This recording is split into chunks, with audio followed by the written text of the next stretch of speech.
आज हम गोवा डेयरी के मैनेजमेंट को मिलने के लिए आए थे।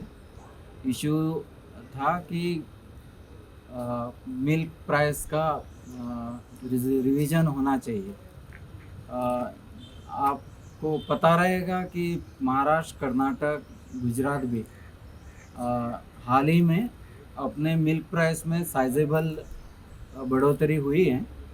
और कंडीशन देखा जाए तो गोवा की मिल्क प्रोडक्शन की जो इनपुट्स हैं वो वहीं से आते हैं। यानी गोवा में तो बहुत कम प्रोड्यूस होता है मिल्क इनपुट्स, कैटल फीड का इनपुट्स, तो वो इसी 3-4 स्टेट से आते हैं। और जब वहाँ मिल्क प्राइस में हाइक हो गया तो नेचुरली वहाँ के इनपुट्स यानी कैटल फीड, कैटल फॉडर का जो इनपुट्स हैं उनमें उनमें भी बहुत साइजेबल इंक्रीज हो गई है। इस हालत में गोवा का जो फार्मर है वो एकदम क्या बोलेंगे मुश्किल में आ गया है। उसको अपना धंधा पहले से ही जो प्रॉब्लम में था और मुश्किलें बढ़ गई हैं। तो हम गोवा डेयरी में आए थे कि कम से कम सस्टेनेबिलिटी को पहुंच जाए इतना तो प्राइस बढ़ना चाहिए। एक्चुअली ये सालों से ऐसा ही चल रहा है कि जो महाराष्ट्र में मिल्क प्रोडक्ट प्रोक्योरमेंट का प्राइस होता है उससे कम से कम 3-3.5 रुपया गोवा का milk production price, milk procurement price, यानी खेती करने वालों से, गोपालकों से जो प्राइस गवर्नमेंट लेती हैं, को मिल्क यूनियन देती हैं, वो 3-3.5 रुपये ज़्यादा रहता था। अभी वो 4 रुपये कम हो रहा है। तो आप समझ सकते हैं कि गोवा के मिल्क प्रोडक्शन वाले का क्या हालत है। तो अभी गोवा डेयरी से कुछ आश्वासन तो दिए हैं उन्होंने, कॉन्क्रीट कुछ नहीं दिया है, लेकिन हम विचार करेंगे, सोचेंगे।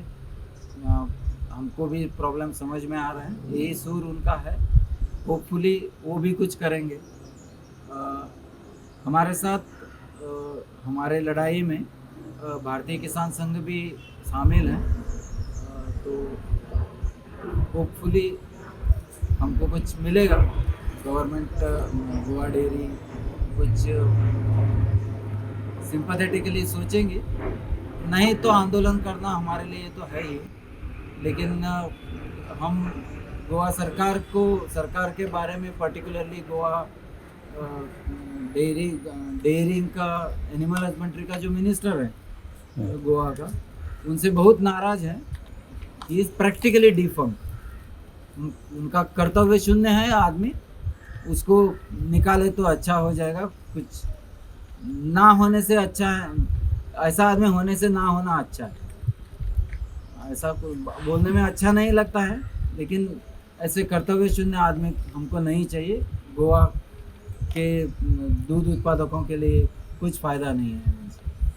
हमने लेटर दे दिया है प्राइस बढ़ाने का। अब अभी और 8 दिन में वापस बुलाया है। 8 दिन में वो मैसेज दे देंगे, वो लेटर दे के उनके पास स्टडी करेंगे और उनका जो भी है वो 8 दिन में हम वापस आके उनसे डिस्कस करेंगे। अब जो फार्मर है गोवा में वो कमती हुई है, बढ़ गई है? बहुत कम हो रहे, फार्मर नहीं, जो तबेले हैं गोवा के, उनमें मुझे लगता है 30% तो ऑलरेडी बंद हो गए हैं। और जो बचे हैं उनका, जिसमें क्या कैटल्स की जो तादाद थी उनमें बहुत कमी आई है। यानी 40%, 50% तक गौ की संख्या कम हुई है। भैंसों की तो और कम हो गई है। और नए आदमी, कोई नया यूथ, तरुणाई, इस प्रॉफिटेबिलिटी जहाँ नहीं है तो वहाँ कौन काम करेगा। तो जो ट्रेडिशनली कर रहे हैं वही कैसे तो ढकेल रहे हैं अपना ज़िंदगी गाँव के साथ।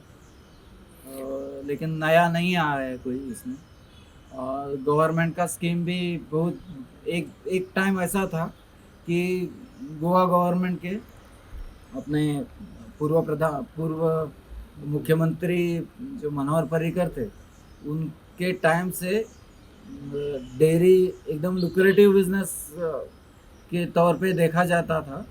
आज गोवा डेयरी यानी गोवा में डेयरी इंडस्ट्री कोलैप्स के कगार पर है, और ना बोले तो अच्छा है कि कगार यानी कोलैप्स ही हो गई है, वो ठीक रहेगा, लेकिन भविष्य भी नहीं है। तो कैटल फीड प्लांट का कुछ फ़ायदा था आपको? अभी तो कैटल बंद है। फीड का प्लांट डेफिनेटली फ़ायदा था। एक फ़ायदा ये था कि जब हम गोवा डेयरी को दूध देते थे तो हमको 15 दिन का क्रेडिट मिलता था।